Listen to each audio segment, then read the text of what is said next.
That's Nick. And that's Joseph. And today we're here to talk about Ella McCay, the 7th film directed by James L. Brooks, which 20th Century Studios is releasing theatrically December 12th, 2025. Do I know a James L. Brooks film? You sure do. His directorial debut was Terms of Endearment. Oh, wow. And he followed that up with another one of the best films of the 80s, Broadcast News. He also did I'll Do Anything, which I think there's some similarities with this film, with I'll Do Anything, Spanglish. And his last film was How Do You Know, which was the last performance of Jack Nicholson, a Reese Witherspoon film. He notably, I think you can't get away without calling out how he's the co-creator of The Mary Tyler Moore Show and Taxi and The Simpsons. Wow. What is Ella McCay about? Set in an unnamed state in 2008, an idealistic 34-year-old lieutenant governor juggles familial issues and a challenging work life while preparing to take over the job of her mentor, the state's longtime incumbent governor, who suddenly accepts a cabinet position in the incoming Obama administration. Good times. What is your pull quote? Who is Ella McCay? Why is Ella McCay? What is Ella McCay? James L. Brooks eludes answering any of these questions with his first film in 15 years, a scrambled mishmash of political satire and rom-com aesthetics, never quite portraying any experiences one could call human. Mine. A lukewarm political satire with nothing to say, Ella McCay pairs an irritating heroine with truncated subplots and comic book marriage commentary, all while Jamie Lee Curtis shines in a completely different movie. Oh yes, there are parallel universes, alien universes intersecting here. Also, wasn't there a drag queen called Ella Day? Yes, who's like a muscle queen. Yep, Ella McCay. Okay, we have to start with the journey to watch this film, because we went to a press screening a couple of weeks ago. Yes. And about 30 minutes into the film, someone pulled a fire alarm. Mm-hmm. So we weren't able to finish it. Which everyone in the screening thought was within the film. And we're like, why isn't Albert Brooks reacting to this fire alarm? We weren't able to make the rescheduled screening. That publicist was straight up like, don't come back today. Don't come back. We'll reschedule. So we had to pay to see it, which is unfortunate because this movie is disappointing. Yeah, but it's kind of in a unreal way. I mean, James L. Brooks is 85 now, and in many ways, this feels like something we would have seen in the 90s. So there's a nice nostalgia factor, maybe, arguably, for it. But it's a mess. It's double tired because it's set 17 years ago. So already it's literally dated. And then it has the vibe of something that was made like even 15 years before that. Double tired. That's me at work. Yes. Yeah. Even the score from Hans Zimmer was giving me like, ooh, this is like 1995. Arnold Schwarzenegger might make a cameo.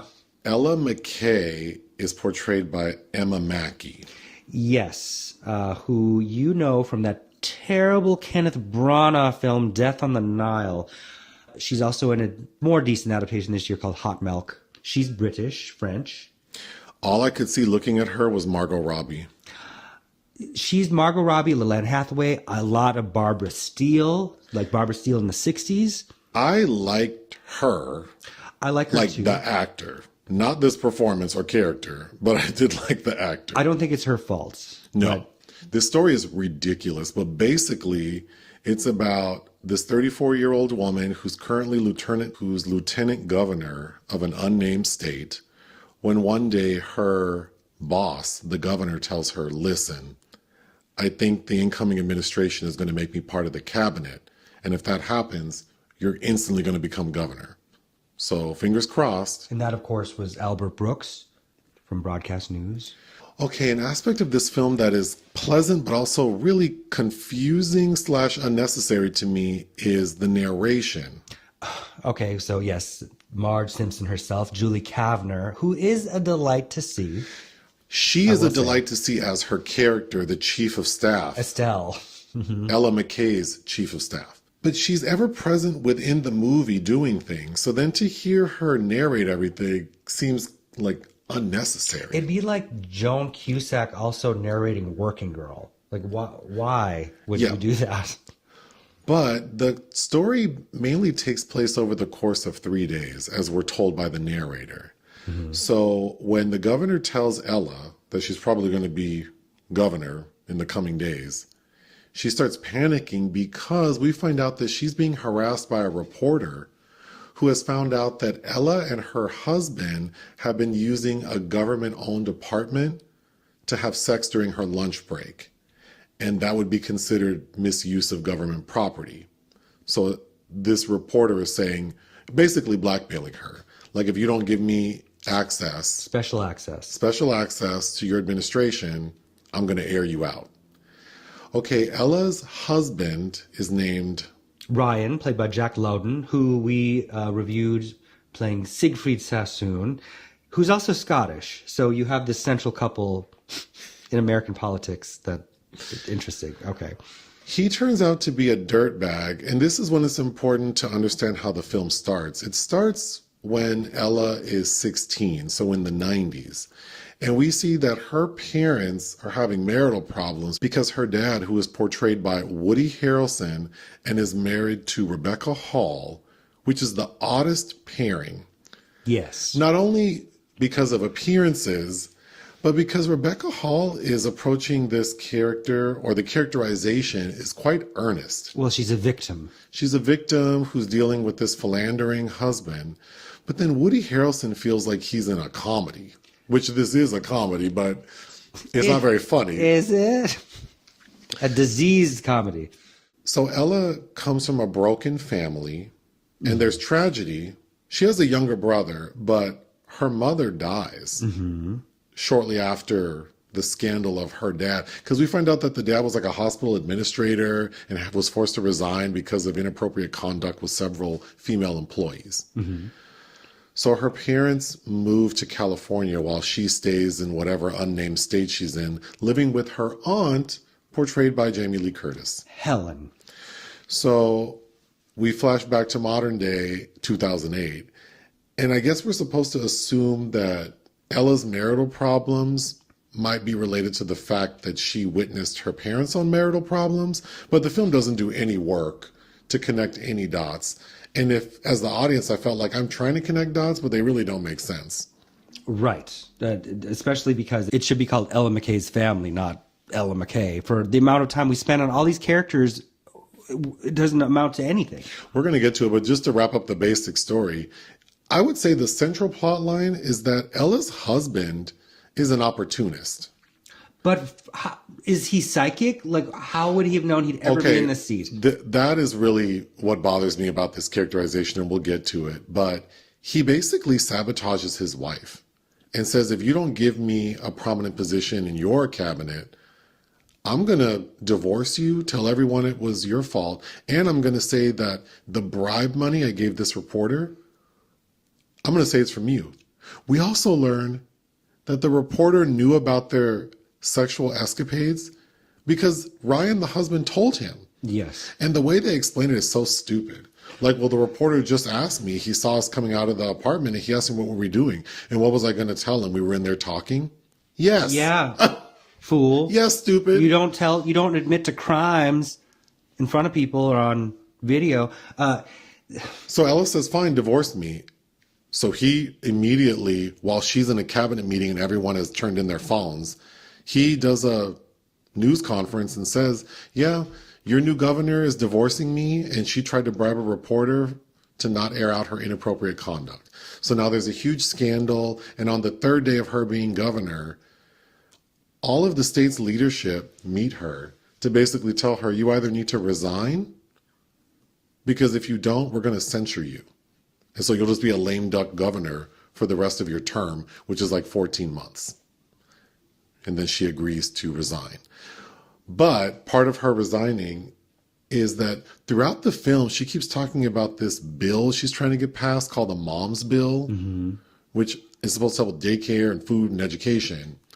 So at the end of the film, we realize that she resigned with the understanding that leadership will get this bill passed. And we're going to talk about how that manifests. But like you already said, it should be called Ella McCay's Family because we're dealing with a lot. First, her dead mom, who we really don't. It's like Rebecca Hall did one scene and then it's done. Yep. Her dad, Woody Harrelson, who hasn't seen his daughter in 13 years, pops up one day and wants to reconcile with her and her brother because he's now dating the love of his life, a psychologist. Named Olympia? Who's telling Woody Harrelson, if you don't mend your relationship with your children, I'll leave you. So throughout the film, he keeps popping up like, are we good? Are we good? We hear the new lady leaving voice messages for the brother. Casey. Like, okay, then we have Casey. Played by Spike Fearn. Who I think was maybe my favorite plot line. And I actually wrote down, I rather would have seen the movie called Casey McKay because he was more interesting. He's Ella's younger brother. And when we see them back in the day, Ella's relationship with her brother is really sweet and seems really healthy and communicative. But then we flash forward to modern day, and he is fully agoraphobic. We don't know where that came from, except I think the script is saying that when your parents divorce or have marital problems and your mom dies, You retreat inside yourself and I don't know. But we also find out that he was able to graduate from MIT, and he's a math genius who now works as a consultant for sports booking and makes $2 million a year. and is connected to his desktop computer and monitors and can never leave. But his main plot line beyond being agoraphobic is that he's obsessed with his ex-girlfriend who broke up with him a year prior. When he professed his eternal, enduring love for her. Wasn't it so awkward? We'll get to it, but we find this out after the second time Ella meets her brother. And all of a sudden, he's just telling her about his relationship. Well, it's how that's edited. There must. I'd imagine there's a bunch of wild, vastly different versions of this film. I bet there's like 20 hours of film that they edited down to this 2-hour thing. Because we need to talk about the first scene in the brother's apartment, but the second scene is jarring. It comes out of nowhere. Yes. And then as they're talking and he's whining about his relationship, we learn that he called her there. Right, which I was shocked. Like, where did this come from? And she just left her duties to... Keep in mind, only 3 days. There's a lot that happens in 3 days. But the brother goes to meet his ex because he calls her and she agrees. And then the point of it is that he builds up the fortitude to actually leave the house because he's agoraphobic. He's not really then, if he could do that. He gets to the ex-girlfriend's house and it's... Io at a beery. And I have to say, this scene... Well, I think the brother in general, like from when he decides to go see her until they meet, was probably the best part of the film for me. The most interesting. Well, she's good at playing awkward anyway. Yeah, so the two of them being super awkward was really engaging. But that felt like the most kind of human, the closest thing to an actual human experience you're going to see. And the point of him meeting her is that he wanted to be with her, and his sister, Ella, encourages her brother, well, go see her. Explain to her how you feel. He does, and it's awkward. And then he says, well, I should have been more simple about what I wanted from you. Will you be my girlfriend? And then she says yes. Which is the advice that the film is not living up to. So that's it. That's their story. Like, they go have dinner. We see them sitting in a restaurant, and then we never see them again. Well, I leaned over to you at that point. I'm like, oh, I bet, because at that moment, Kumail Nanjiani is driving Emma Mackey away from a debacle at work. And I'm like, I bet they're going to end up at the same restaurant. Because why are we spending so much time in the restaurant? Well, then another plot line is Kumail Nanjiani, who is Trooper Nash. Ella McCay's main, Chauffeur. Secret Service person. And I fully thought there was going to be a romance between them. They're building to it. Because every time they're together, there's this bit where she can't hear him because he speaks very softly. Or maybe she's hearing impaired and doesn't know it. Well, he was speaking very softly, and they're driving in a car, which is not super quiet. So then he has to speak up, and she has to get closer to him. They do it like 4 times. They do, and they're not funny. It's not funny. Speaking of not funny, I have to say, when we first see Kumail driving Ella, he tries to relate to her this story about how his mother likes to dote on him. And I guess culturally, when a mother's son walks into a room, they're supposed to get up so the son can sit down. But the mother was in a pool, like on a floaty. So she got up on the floaty and fell into the water. That was the most funny story I've ever heard. And I had seen that scene twice. Mm-hmm. The first time with the fire alarm, and then today when I paid to see it. So the first time I thought, did I mishear something? Because it can't be that unfunny. And then I saw it again and I thought, no, this really just is so unfunny. It's flat. It's all the fun has been sucked out of it, because really the energy of this could have worked. It could have been I think I said Bringing Up Baby is like top tier screwball comedy for me, but this could have been a Frank Capra-esque Jean Arthur running for governor comedy that could have had some of that old school charm to it. That it's like you could see the bones of it. Another plot line is Ella's husband's. Well, let's talk about him first, because we find out they're high school sweethearts and that he won her heart over because he believed in her.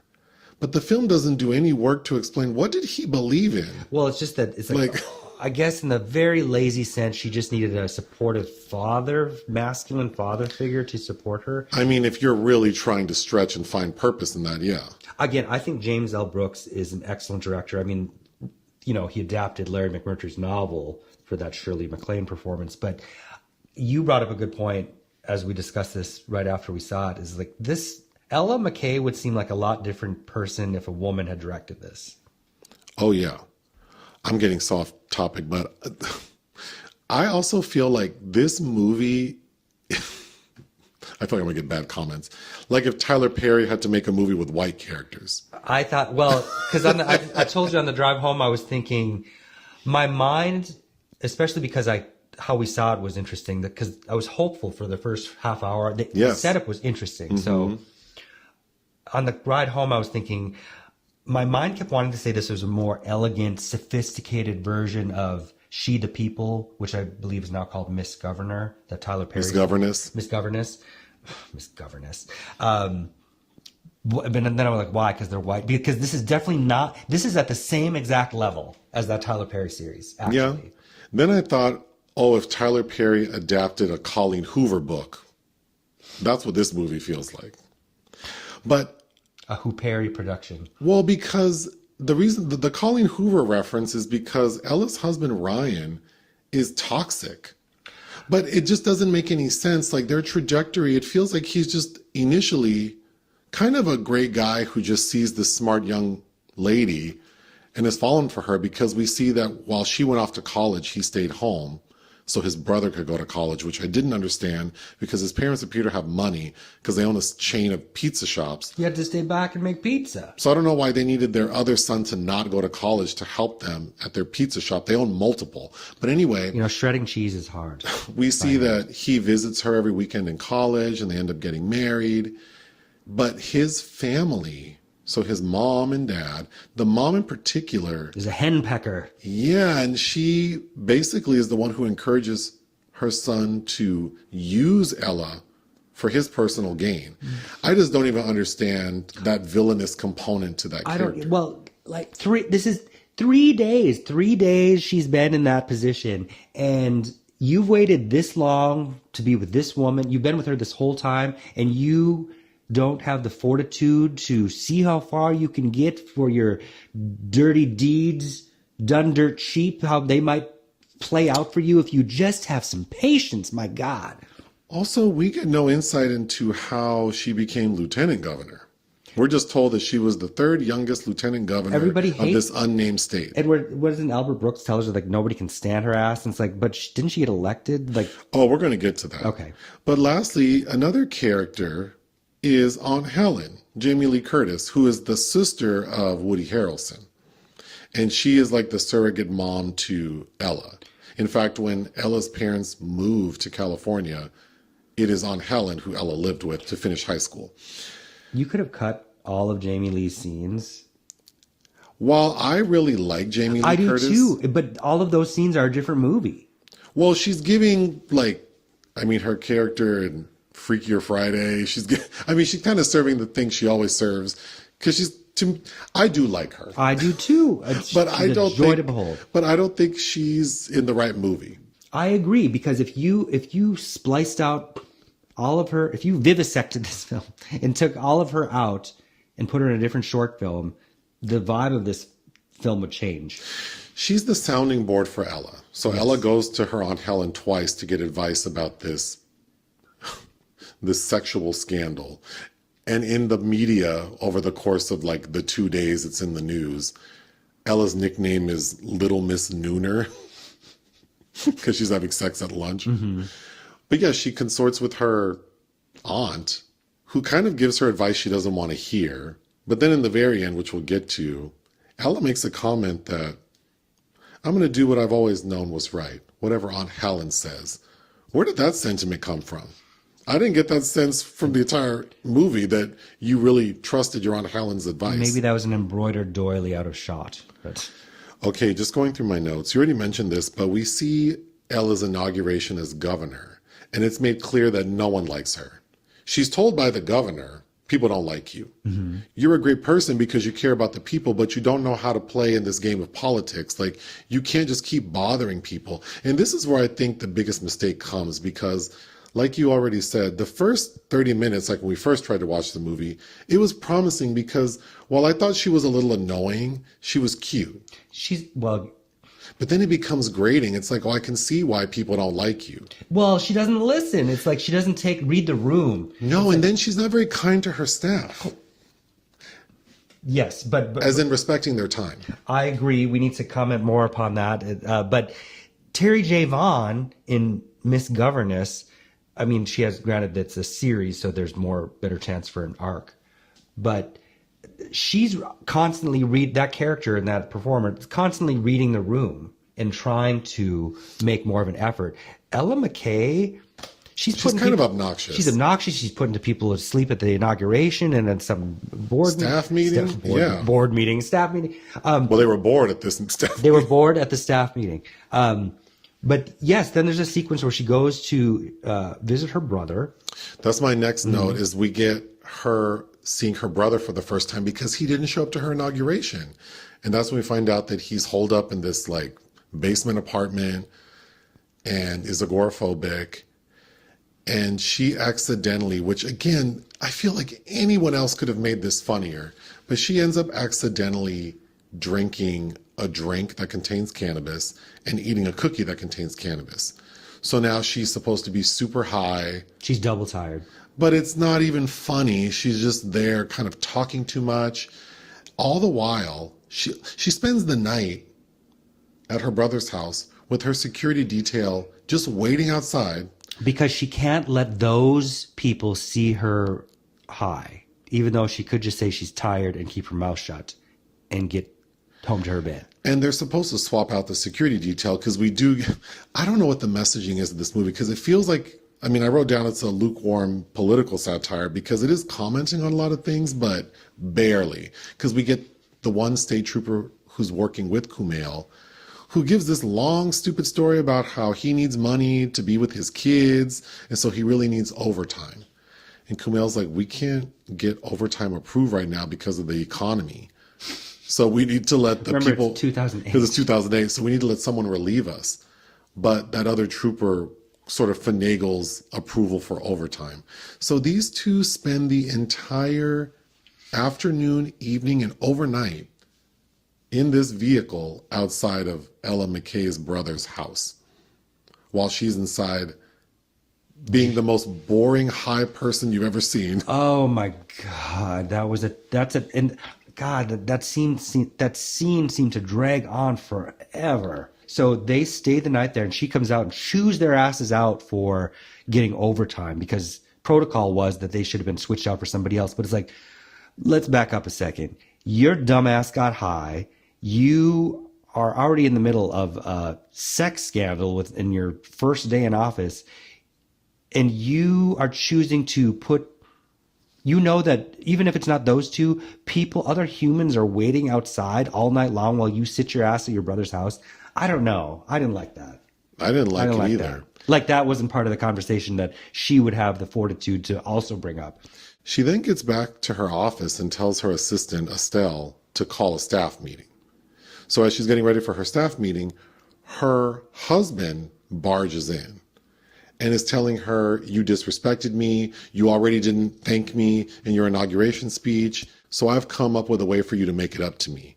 You need to give me like an official position. I want a title, head sugar baker. Okay, this is where I think Ella's character is extra weak because she is clearly a very compassionate intelligent person. She finished law school. She must have done something to be able to get to the position of lieutenant governor. We hear the governor say, like, I wouldn't have been here without you because of your policy. And so she's a very competent person. But the way she's handling her husband. But isn't that everybody? The way they are in love. But then this also makes me think of Colleen Hoover, because this is how I felt about Lily Blossom Bloom. When we meet her as a teenager, she seemed like such a smart, confident young lady. And then we meet her as Blake Lively. She seems so dumb. Wow. And that's how Ella feels to me. Like, why are you tolerating this man who is clearly using you for clout, whose parents don't, well, mother specifically doesn't respect you? And you've already found, your husband told you that the reason this reporter knows that y'all are having sex in this apartment is because he told him. And she's still acting like, okay, I'll try to make things better. She's so weak. You know, Quentin Tarantino, he needs to see this movie so he can call her weak sauce. Like, but she's more attractive than Paul Dano, so I doubt he will say anything about her. That's subjective. I'm just kidding. If I'm assuming that Mr. Tarantino would anyway. But the part that what if she has ugly feet? That might what if Paul Dano has nice feet? Paul Dano might have nice, long. Would Quentin Tarantino like Paul Dano over Emma Mackey if her feet look like salmon catchers and his you could eat off of? This is so pointless. I'm sorry. That certainly is. If I had been Ella McCay, the point that would have gotten me is when he hands her that little notebook paper that's like, this is what I want you to read in your speech about me. And it was written like a fifth grader wrote it. I've been like, pizza boy, I'm gonna have to send you back.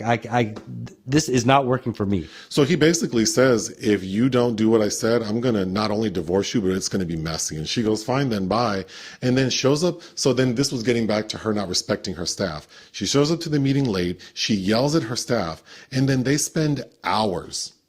Everyone has fallen asleep. Giving Chapel Road. It's just so like, this character is so gross. And then Ryan has the press conference saying that his wife asked for a divorce and that she's the one who paid the bribe. So now it's a scandal. And all these reporters are banging at the governor's meeting room, which seemed crazy. It's crazy. I'm telling you, this would make a great double feature with Tyler Perry's series, because it's at the same level of. But yes, it is. They break down the door and hit Ella, so she falls really hard backwards and hits her head to the point where she has a concussion. Because Kumail's character says, I used to be an EMT, and you show all the signs of having a concussion, and she's acting like she's concussed. I hated that scene too, because again, it's another. The dialogue's not fast in this anyway, but she's really slowed down and woozy. And I'm like, did she hit her head that hard? Okay, I want to get to the final moments, because after everything breaks, she runs and hides at her aunt's house, but then the old governor shows up, Albert Brooks, and he says, we need to talk, and I have all of leadership here. And Jamie Lee Curtis is like, well, how many of there are you? I don't know, like 20. Okay, so you should meet at my bar, because Aunt Helen owns a bar called Helen's, which is next to her apartment. So leadership is all sitting in this bar restaurant. I don't know why, because there's only one person that can sit in front of Ella. The rest of them are just like... They're just all scattered around back there like pigeons. But basically, they tell her, resign or whatever. She does, but then says, pass my mom bill. Okay, throughout the film, she talks about the mom's bill. But then in the end, when we see the aftermath and that the bill was passed, they don't talk about the mom bill. They talk about this other random thing she brought up called tooth tutors, which is like, because she knows of this program where like kids who have better dental care perform better in school. They don't commit crimes because they smile. So then that's what got passed. I feel like there's something in the script that's disjointed. And then ultimately, it's like, okay, well, now what is Ella doing now that she's not in politics? This lady has started a nonprofit advocating for renters' rights. Again, very honorable, but okay. It just feels so scattered. Well, and Estelle, Julie Kavner, and Kumail's character have followed her there. He left his federal position. With a pension, and we're told he makes, because we're told that their overtime is like $79. So what does that mean? That he probably makes like 50 some dollars an hour? And aren't nonprofits notorious for not paying people well? Well, even if that... Like, did he love her so much that If he didn't do it for financial reasons, for love, like he doesn't even get any kissy with Ella McCay, does that make it? Oh, going back to Mr. Tarantino, this film was shot by Robert Elswit, who's a great cinematographer who won an Oscar for shooting P.T. Anderson's There Will Be Blood. Featuring Paul Dano. Which was... his beautiful feet. I hope I can find on Wiki a picture of Paul Dano's feet. And Emma Mackey's feet. And I can do a side-by-side. What if she does have gnarly feet? We shouldn't like people based solely on their body parts. Anyway. I'm delirious. Okay, 2 final things happen. Well, actually 3. Woody Harrelson shows up again and asks for Ella's forgiveness, and she says no again. Like, what is the point of... I think we're supposed to... There's all these themes about the clear and simple truth will set you free from past baggage, et cetera, et cetera. It's really encapsulated, I think, in that scene with Iota Beery.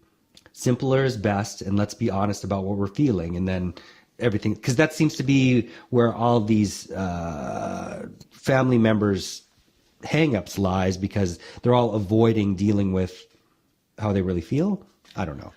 We then see that Aunt Helen, Jamie Lee Curtis, is still very mad at Ryan, and she needs to do something.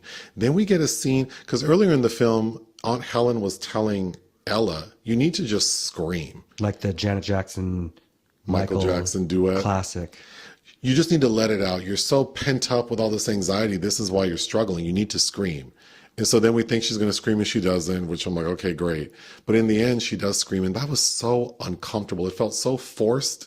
It did. And then Jamie does it too. So that I'd seen the trailer months ago, and I remember thinking this looks tragic. And then when the scene plays out about the scream and we don't hear it because she stops, and I'm like, great. It's like he must have taken it out. James L. Brooks, like all of the test screening negativity for I'll Do Anything back in the 90s. He must have taken it out. And then the scene happens, and I'm like, oh God, it feels so fake. But Aunt Helen is saying, I can't get over what Ryan did. And so I did something that I probably shouldn't have done without asking you, but I'm going to tell you, I did put something in motion. And then that's when Ella says, well, okay, I'm just going to think what I always think, which is Aunt Helen knows best. And we find out that Aunt Helen has contacted the health board to give Ryan's family's pizza shops like a sanitation violation.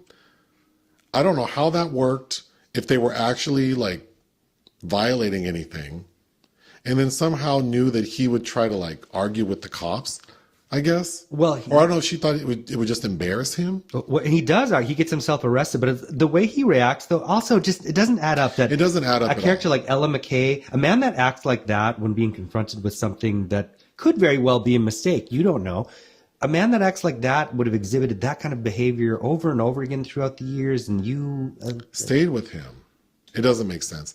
The other thing that doesn't make sense is in the final moments of the film, we see that Ella is at her nonprofit for renters' rights, and she gets like a notice and tells everyone, attention, please. I'm so happy to announce that we have prevented 3,000 evictions, which have saved 9,000 families from being homeless. So that math does not make sense to me. How does... It does if each person's a 3-family household. So what? I mean, there are multi-gen situations, but what? I'm going to get nasty comments now. But it's not so much the numbers, although they did confuse me. It was more that her making this announcement. Well, that's why it feels like mainstream Hollywood films from the 90s that were like, see, the world's great after all. This lady does not feel real. The story I just watched does not feel real. I'm just confused about what did you want me to feel for whom? Exactly. Or make it funny. Right? That's the cure for everything. If it's funny, who cares? If it's Ella McCay, she should be in every scene. We have all these, like, why are we listening to these two talk about awkward dating? I don't know. What would you give Ella McCay? I think I'm being infinitely kind with the 2. On an airplane, I think this could help kill some time. Also, what's she doing in the poster? What's she doing in the poster? What is she doing in the poster? I think there are like TikTok challenges of people recreating. Doing the Ella McCay challenge. Like, Yeah. why? Why? Those videos are going to go more viral than this movie. But I would give Ella McCay 2 out of 5. Join us on Patreon and listen to our podcast. Bye.